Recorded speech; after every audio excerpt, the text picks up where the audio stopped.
Our Heavenly Father Notre Père céleste est un Dieu qui attend beaucoup de nous. Son Fils Jésus-Christ exprime ce que le Père attend de nous en ces termes. « Je voudrais que vous soyez parfaits, tout comme moi, ou comme votre Père qui est dans les cieux est parfait. » Il nous propose de nous rendre saints, afin que nous puissions supporter une gloire céleste et demeurer en sa présence. Il sait ce qui est requis, et il donne ses commandements et ses alliances, le don du Saint-Esprit, et surtout l'expiation et la résurrection de son Fils bien-aimé, pour nous permettre de nous transformer. En tout cela, le dessein divin est que nous, ses enfants, nous puissions connaître la joie suprême, être avec lui éternellement et devenir comme il est. Il y a quelques années, Elder Dallin H. Oaks a donné l'explication suivante. Le jugement dernier ne sera pas une simple évaluation de la somme des actions bonnes et mauvaises de ce que nous aurons fait. Ce sera la constatation de l'effet final de nos actions et pensées, de ce que nous serons devenus. Il ne suffit pas d'agir superficiellement. Les commandements, les ordonnances et les alliances de l'Évangile ne sont pas la liste des dépôts à faire sur un compte céleste. L'Évangile de Jésus-Christ est un plan qui nous montre comment devenir ce que notre Père céleste désire que nous devenions. Fin de citation. Il est triste de constater que le christianisme moderne ne reconnaît pas que Dieu a des exigences réelles à l'égard des gens qui croient en lui, le considérant plutôt comme un majordome qui répond à leurs besoins à la demande, ou comme un thérapeute qui a pour rôle d'aider les gens à se sentir bien dans leur peau. C'est une perspective religieuse qui n'a aucune prétention à changer la vie. Par contraste, déclare un auteur, le Dieu représenté dans les Écritures, tant hébraïques que chrétiennes, demande non pas un simple engagement, mais notre vie entière.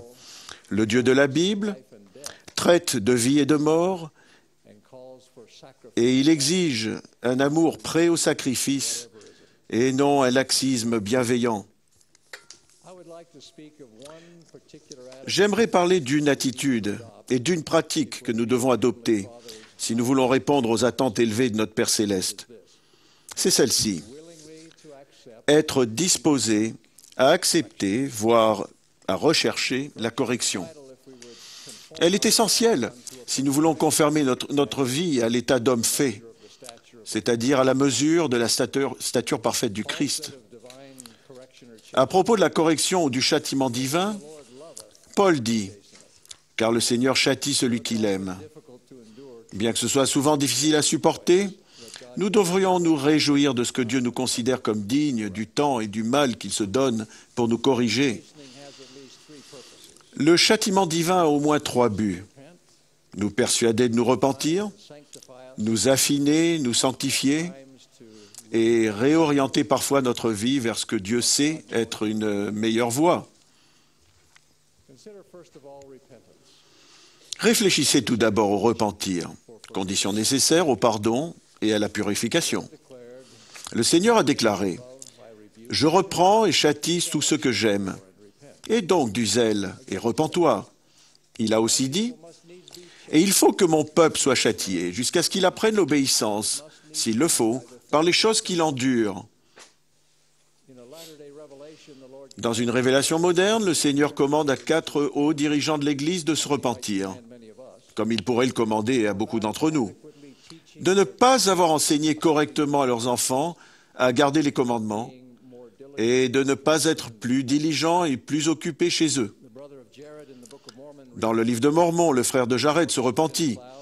Quand le Seigneur se tint dans une nuée et parla avec lui pendant 3 heures et le réprimanda parce qu'il ne se souvenait pas d'invoquer le nom du Seigneur. Parce qu'il était tellement disposé à donner suite à cette réprimande sévère, le frère de Jared eut plus tard le privilège de voir le Rédempteur dans son état prémortel et d'être instruit par lui.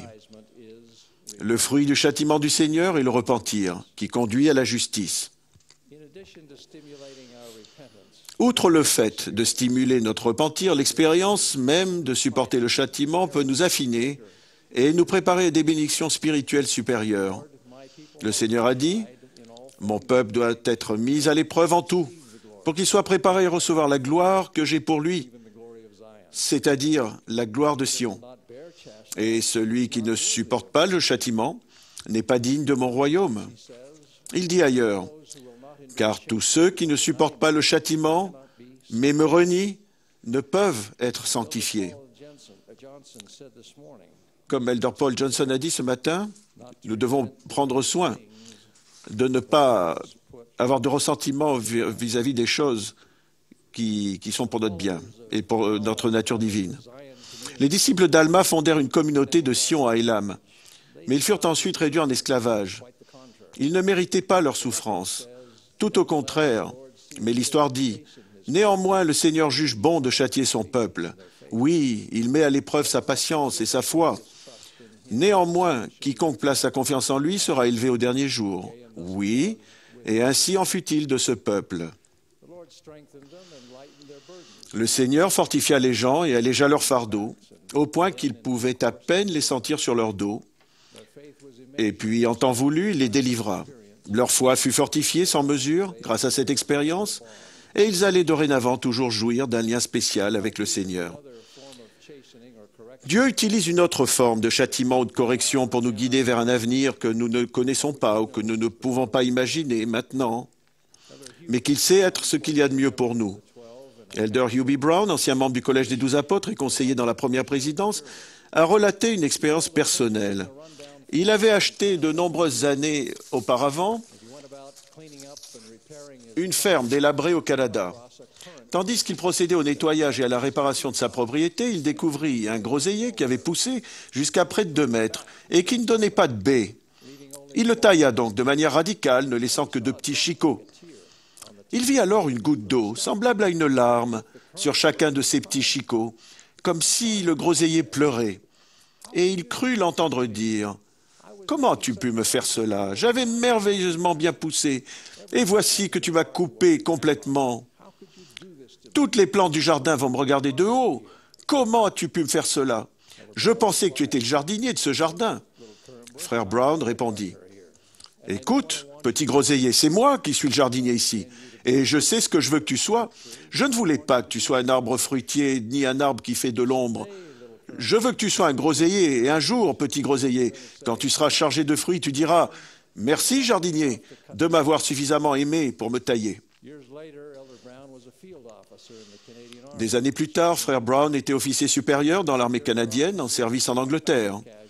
Quand un officier supérieur tomba au combat, frère Brown était en bonne place pour le poste de général et fut convoqué à Londres. Mais malgré ses parfaites qualifications pour le poste, son avancement lui fut refusé parce qu'il était mormon. Le général commandant dit en substance, « Vous méritez ce poste, mais je ne peux pas vous le donner. » Ce que frère Brown espérait depuis 10 ans, ce pourquoi il avait prié et s'était préparé, lui échappait alors à cause d'une discrimination flagrante. Poursuivant son histoire, frère Brown dit, « Je suis monté dans le train et j'ai pris le chemin du retour, le cœur brisé et plein d'amertume.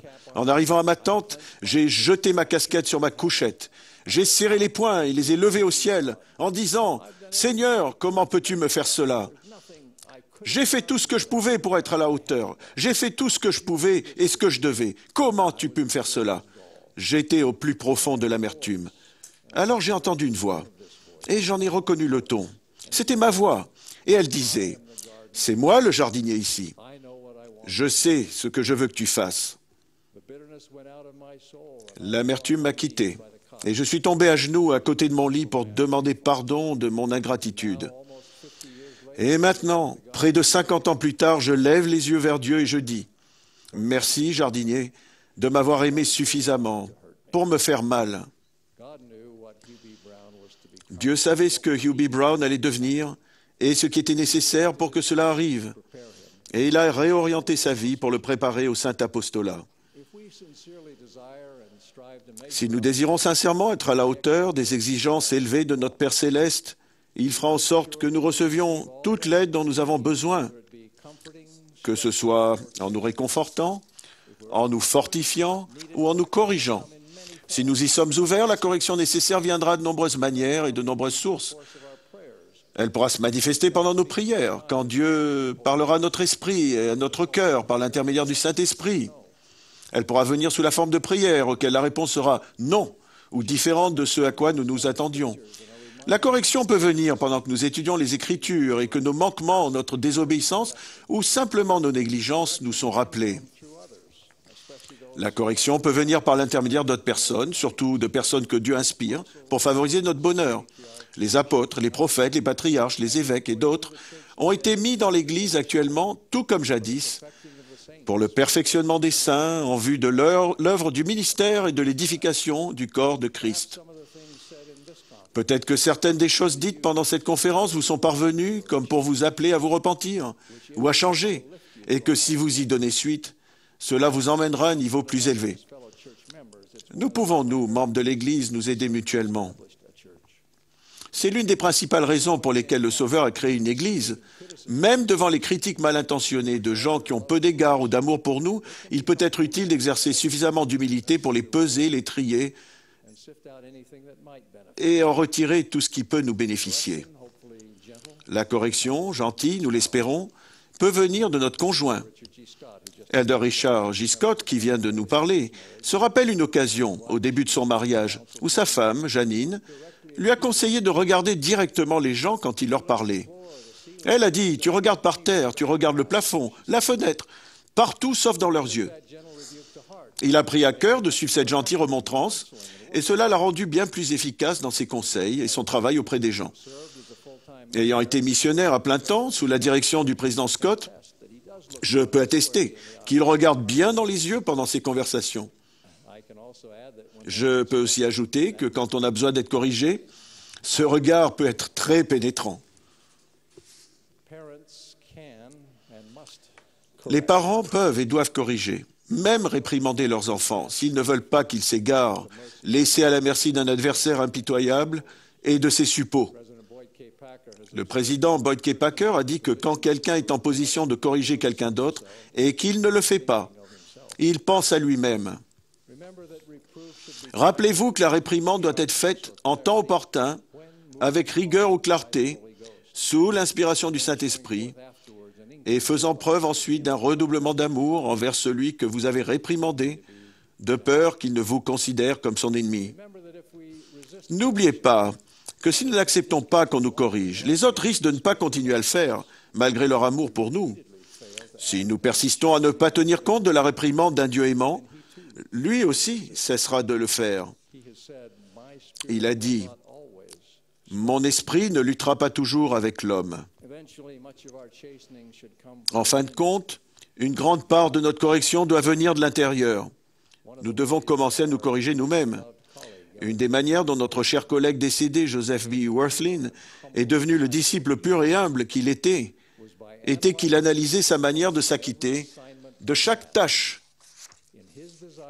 Dans son désir de plaire à Dieu, il avait résolu d'apprendre qu'il aurait pu faire mieux et d'appliquer ensuite diligemment chaque leçon apprise.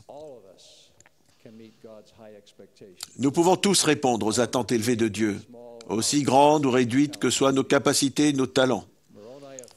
Moroni affirme, « Si vous vous refusez toute impiété et aimez Dieu de tout votre pouvoir, de toute votre pensée, de toute votre force, alors la grâce du Christ vous suffit, afin que par sa grâce, vous soyez parfaits dans le Christ. » C'est par un effort diligent et dévoué de notre part que nous suscitons cette grâce qui nous donne pouvoir et capacité, effort qui comprend certainement notre soumission à la correction divine et notre repentir sincère et sans réserve.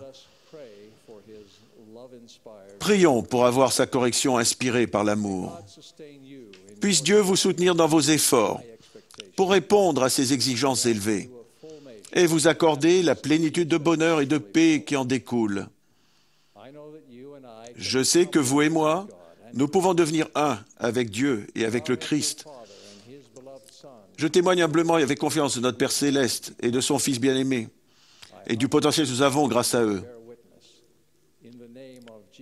J'en rends témoignage au nom de Jésus-Christ. Amen.